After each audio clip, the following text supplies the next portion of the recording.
Hoy estamos aquí en la cabina de RPP con la ingeniera Grinia Ábalos, subdirectora de Predicción Climática del Servicio Nacional de Meteorología, el CENAMI. Rebajatucuentas.com. Abre puertas donde otras se cierran. Con tasas desde 1.6%, impulsa tus sueños con préstamos con garantía hipotecaria. Empieza este viaje hacia el éxito.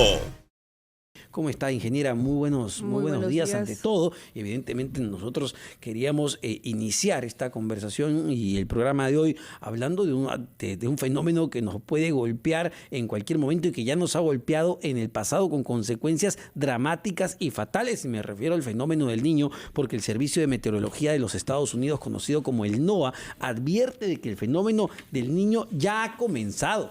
¿Qué significa esto? ¿Ya ha comenzado en los Estados Unidos o ya ha comenzado en el Perú? ¿Cómo lo analiza el CENAMI? Buenos días, Omar. Buenos días, Fernando. Buenos días. El comunicado de la NOAA no es más que el correlato de lo que ya se venía anunciando, no solamente en los boletines de la misma NOAA, sino también en los comunicados de las agencias nacionales como el ENFEN, por ejemplo, ¿no? Que el segundo semestre de este año se iniciaría este calentamiento en el Pacífico Central. ¿Por qué la NOAA se pronuncia principalmente sobre este sector del Pacífico Central? Porque modula en gran medida el clima del hemisferio norte y particularmente de Estados Unidos. Es una porción del Pacífico más estudiada, mejor monitorizada y tiene una mejor predictibilidad. A diferencia del océano, la porción del océano que está frente a Perú y Ecuador, que es más dinámico, ¿no? Y que puede haber cambios súbitos, calentamientos o enfriamientos.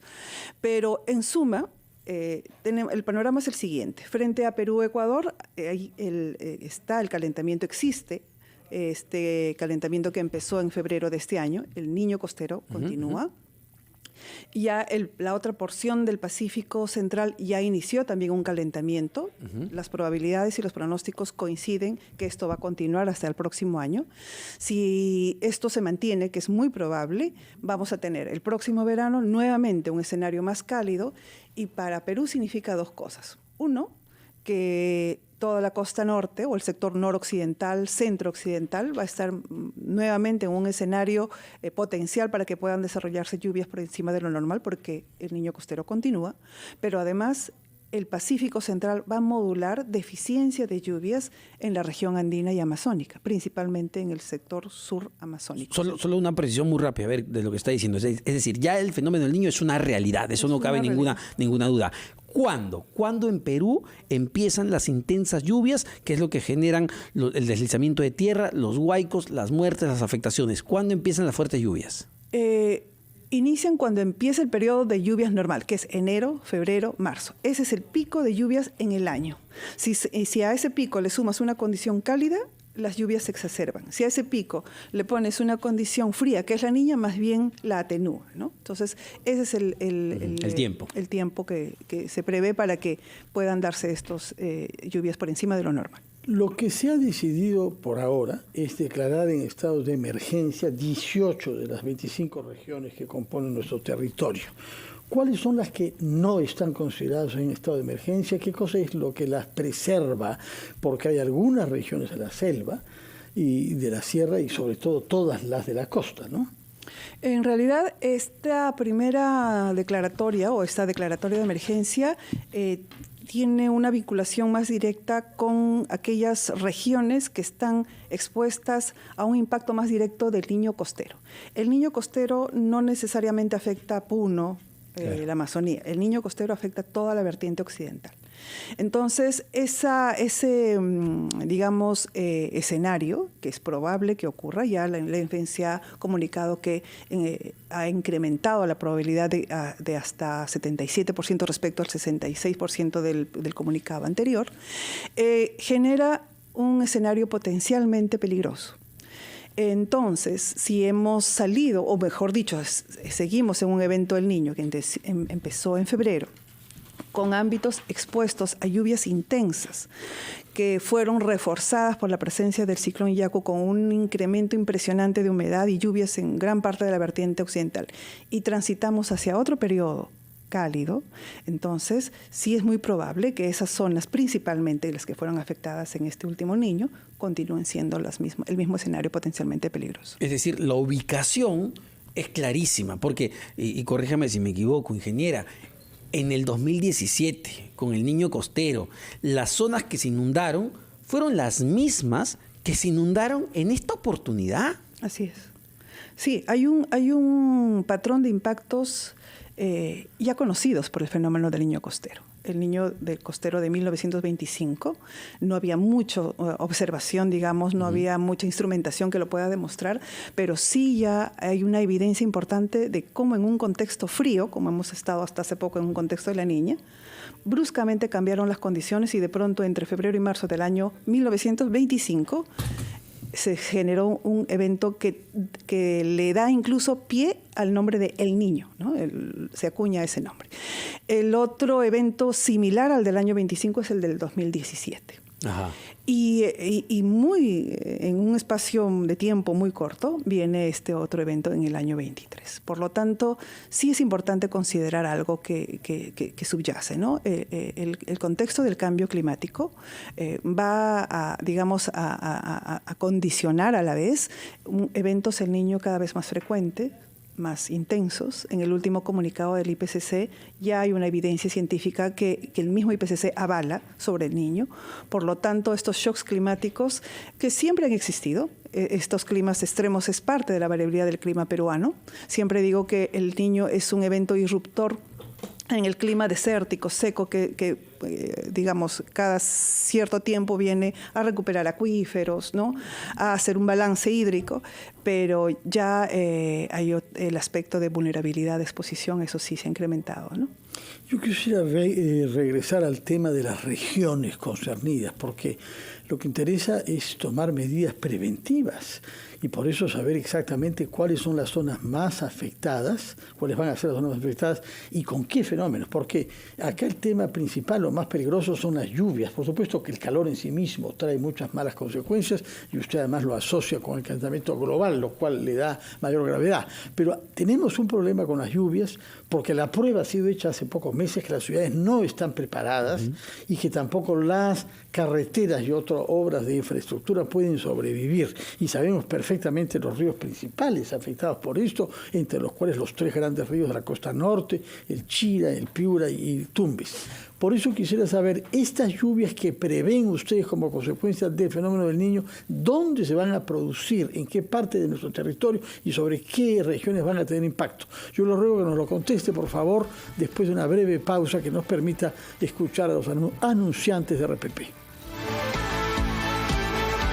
Estamos conversando con ingeniera Grinia Ábalos, que es subdirectora de predicción climática del CENAMI, y queríamos que nos conteste a la pregunta respecto de las regiones, porque estamos ante la paradoja de que más o menos se puede prever cuáles van a ser de las 18 que declaradas en emergencia las más afectadas. Unas de ellas por lluvias excesivas y otras, sobre todo en el sur andino, por sequía. Entonces vamos a tener una doble situación difícil desde que arranquen estas lluvias, dice presumiblemente usted, a fin de año, a principios del próximo año. El Niño de alcance global genera estos dos escenarios diametralmente opuestos, Fernando. Mientras que el calentamiento frente a Perú va a condicionar lluvias por encima de lo normal en la costa norte, central principalmente, entre Tumbes a Ica, con posiblemente mayor afectación. Al otro lado de la cordillera es el Niño en el Pacífico Central lo que modula y suprime las lluvias.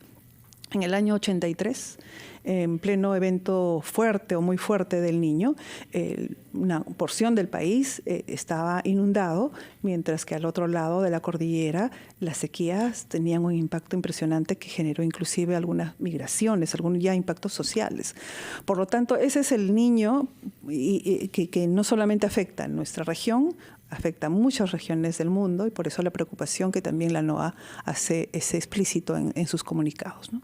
Ahora, ¿cuán vulnerables somos, ingeniera? Porque cuando ocurrió el último evento del fenómeno del Niño, las intensas lluvias durante el verano hace pocos meses, lo que quedó claro con la llegada del ciclón Yaku, según muchos expertos, era lo altamente vulnerable que son nuestras regiones. Empieza la intensidad de lluvias y todo esto se desborda. No se hicieron los trabajos de reconstrucción claramente como se tenían que hacer. Hoy por hoy, ¿cuán vulnerables somos? Esa vulnerabilidad que siempre ha existido seguramente se ha incrementado en los últimos años porque en la vertiente occidental, donde están asentadas las principales ciudades, las más pobladas, la población ha ido en aumento. Y la ocupación del territorio, ¿no? Al término de algunas quebradas o microcuencas que no se tenía hace 10, 20, 30 años, eso es la diferencia tal vez que marca y que hace que seamos cada vez más vulnerables y expuestos a estas lluvias. El tema aquí es que la vertiente occidental es una región seca, desértica. El Niño es el que viene de vez en cuando a generar estas condiciones de peligro y manejar esa variabilidad tiene que ser una prioridad importante de los tomadores de decisiones, de los gobiernos locales, y que con evidencia científica se puedan tomar y modular algunas decisiones que abonen a políticas de Estado que tienen que ver con la gestión de riesgos, pero sobre todo con adaptación al cambio climático. Porque esto finalmente va a ser modulado, está siendo modulado por esa condición del cambio climático, ¿no? Eventos cada vez más intensos, más extremos. Así que, y otro aspecto importante, el periodo de recurrencia. Cada vez estos eventos eran, digamos, un niño costero se dio en el año 1897, 1925, 2017, se esperaba un evento 83. De esa magnitud, el 83, claro, de alcance global, pero costero solamente local, digamos, tenemos esos 3 eventos y tenemos uno este año, ¿no? En un plazo, digamos, relativamente corto respecto al del 2017. Por lo tanto, somos un país muy vulnerable. Estamos dentro de los 10 primeros vulnerables en el mundo. A eso tenemos que sumarle que además se generan en el Perú todos los eventos meteorológicos posibles. Antes decíamos solamente falta que ocurra huracanes. No ocurren huracanes, pero sí ya hemos tenido un ciclón.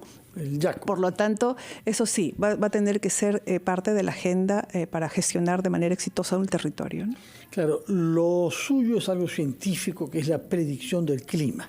Pero como en todas partes del mundo, una institución científica como CONAVI tiene que coordinar con otras instituciones del Estado para que las consecuencias de lo que ustedes prevén se adopten a tiempo. Esperemos que la presidenta Boluarte en su intervención de hoy al mediodía diga algo, porque necesitamos un plan y necesitamos una coordinación general, como se ha hecho en otras oportunidades. Ustedes han seguido eso de cerca, ¿no? Se ha nombrado a un ministro coordinador para que pueda asumir toda la responsabilidad de las regiones y de los sectores. ¿Estamos camino a eso este año? ¿Ustedes tienen como CONAVI contacto con instituciones públicas que se orienten a una actitud y a una estrategia de anticipación de estos problemas? Sí, Fernando. Desde que inició el Niño Costero, en febrero de este año, lo que se activó son todos los sistemas que tienen que ver con la gestión de riesgos en el país. Ya hay una gobernanza para eso, ¿no? Está el SINAGER, el Sistema Nacional de Gestión de Riesgos, está el CONAGER, que es el Consejo, y donde fluye la información técnica con otros actores, en este caso los que tienen que ver con riesgos, con vulnerabilidad, etcétera. Entonces, se tienen esas reuniones semanales 2 veces a la semana. Hemos tenido reuniones en el marco del SINAGER con el COEN, hasta que terminaron las lluvias intensas, ¿no? Ahora lo que estamos coordinando es el periodo de bajas temperaturas, porque ya también se están dando heladas importantes en la Sierra Sur del país, y además preparándonos para transitar de manera informada, ¿no? hacia un evento. El Niño, que sí es importante recalcarlo, el último comunicado del ENFEN indica que todavía, digamos, la probabilidad de este evento para el próximo verano es entre débil a moderado, ¿no? Esa información que se actualiza cada 15 días. ¿Por qué el ENFEN dice entre débil y moderado cuando la Agencia Norteamericana de Océanos y Atmósfera considera que hay 90% de posibilidades de estar ante un niño global grave? La NOAA se pronuncia sobre el Pacífico Central, como habíamos indicado al inicio. Sobre el Pacífico Central saca este comunicado. Lo que ha dicho, que es muy probable que entre noviembre y enero, digamos, la probabilidad de 56% se mantiene, y es probable que cruce el umbral de moderado, es probable. Mientras tanto, las agencias nacionales, el ENFEN, se pronuncian básicamente sobre el otro lado del Pacífico, el Pacífico Oriental, porque tenemos, digamos, una estrategia observacional, hay mayor investigación de nuestros científicos nacionales en esta zona. Y lo que ha mencionado en el último comunicado el ENFEN es que esa probabilidad de un evento El Niño frente a Perú sigue, en alza, la probabilidad se ha incrementado. Con la información que se tiene, es muy probable que sea entre débil a moderado. Esperemos cómo evoluciona. Ingeniera Grini Ábalos, muchas gracias por estar acá. Ojalá que su voz clara y científica sea escuchada por los responsables políticos, porque de ellos depende que nos preparemos y que hayan los recursos para hacer frente a una amenaza que puede resultar gravísima para poblaciones y para la economía del conjunto de nuestro país. Muchas gracias, señora Ábalos. Muy buenos días. Buenos días. Buenos días. Omar, nos vamos a una pausa. 8:30 de la mañana, Fernando. Vamos a escuchar los titulares de la media hora y venimos con más aquí en Ampliación de Noticias.